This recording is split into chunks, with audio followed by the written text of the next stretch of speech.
First things first, we need to get this body cleaned up. Using a Revell nail file, this took maybe 30 minutes just to get that one side sanded down. And here it is all cleaned up and polished.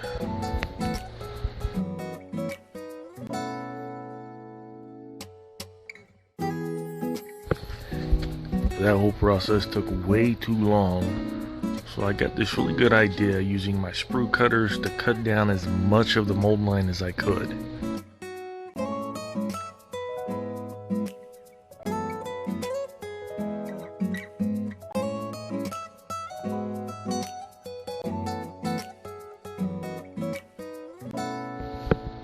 After I cut as flush as possible, I went back to sanding. This cut maybe 20 minutes off the entire time. I'm gonna start doing this from now on.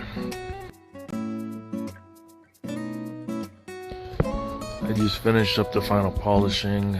Now every mold line on this front bonnet is sanded down and smooth.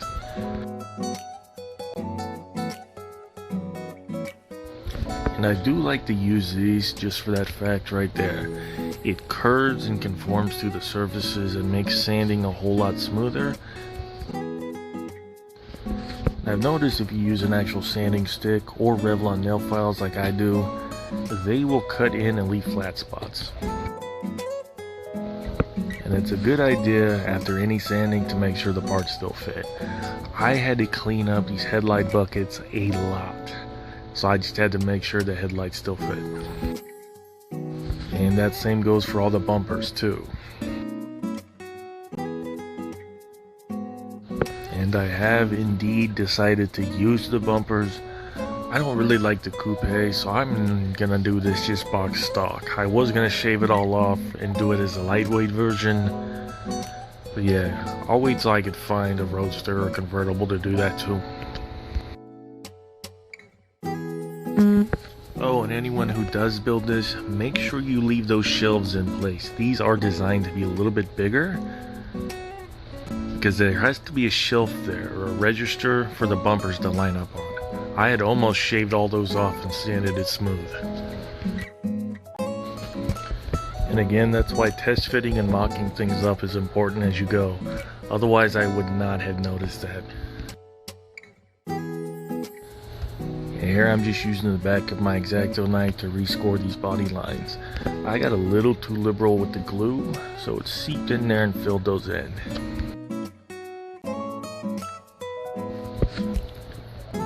My wife snagged this for me at the Dollar Tree when I told her to give me more of those nail files. I really like this thing, it's kind of handy.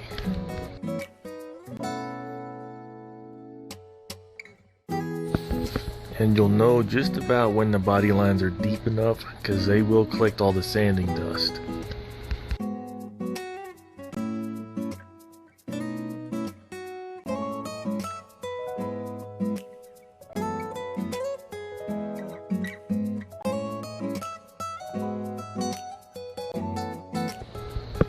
I also want to mention that I hate when manufacturers mold their cars in metallic. The motion I just did there is whenever the plastic comes together and it creates a hard seam, you could see that and it will ghost through and can show up in the paint. The mold lines I sanded down also have the potential to do that. The paint I use, it's solvent-based paint. Well, I guess any paint for that matter. It has a potential to etch into the plastic and just highlight all those little imperfections. Use a good primer. I don't want a lot of this to be chrome because it doesn't need to be. For instance, that was the radiator hose. The only chrome I'm going to keep are the bumpers, the wheels, and the valve covers, and a few little interior bits.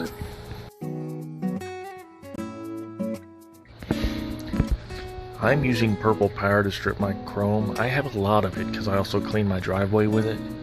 But you could use oven cleaner and you could use bleach.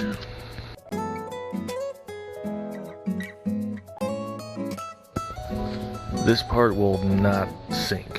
It's kind of pissing me off. Alright, so this is after an hour. Everything's had a good soak and all the chrome has been stripped off. And I cleaned that off with soap and water and let them dry overnight. Now we're ready to use them. And I have noticed some discrepancies depending on what reference photos you're looking at. These are either body color or raw aluminum. I have opted to paint mine body color.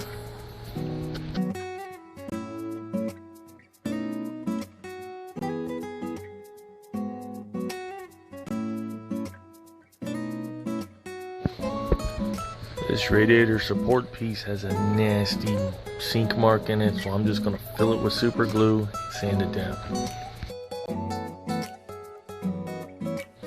And just like any liquid, capillary reaction will pull it where you need it to, so I'm just going to outline the part where I want all the super glue to meet.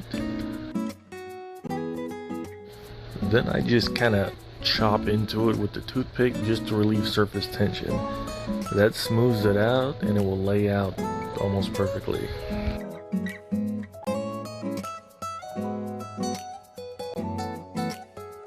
There's a break there, so I'm just using my tweezers to hold it in line. I'm just doing a little dab of extra thin on it.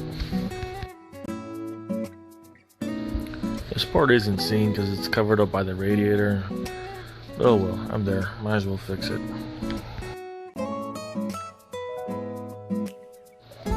And it looks rough, that's because I hit it with the accelerator, but it's really smooth after I sanded it.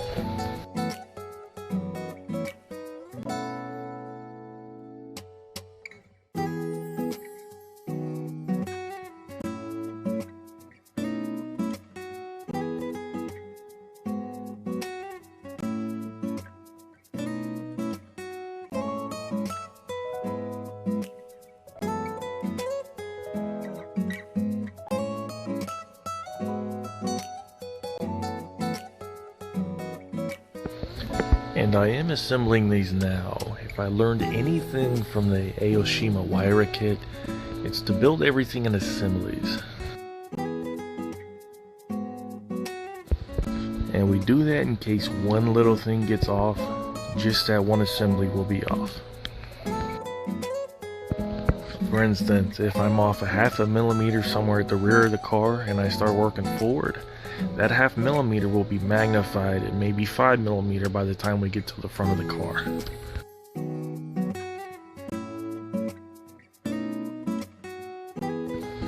We got some more sink marks to fill with super glue.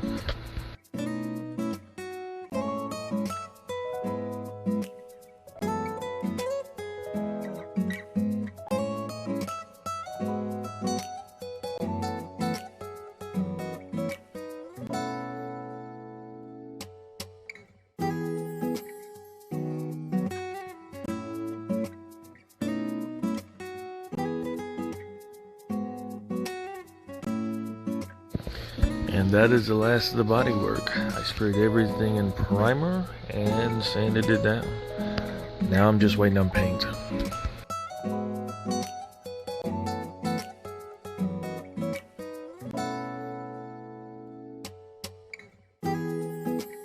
I want to thank you again for watching. We're going to be painting next. I hope you'll join me. Don't forget to like, subscribe, and all that YouTube stuff.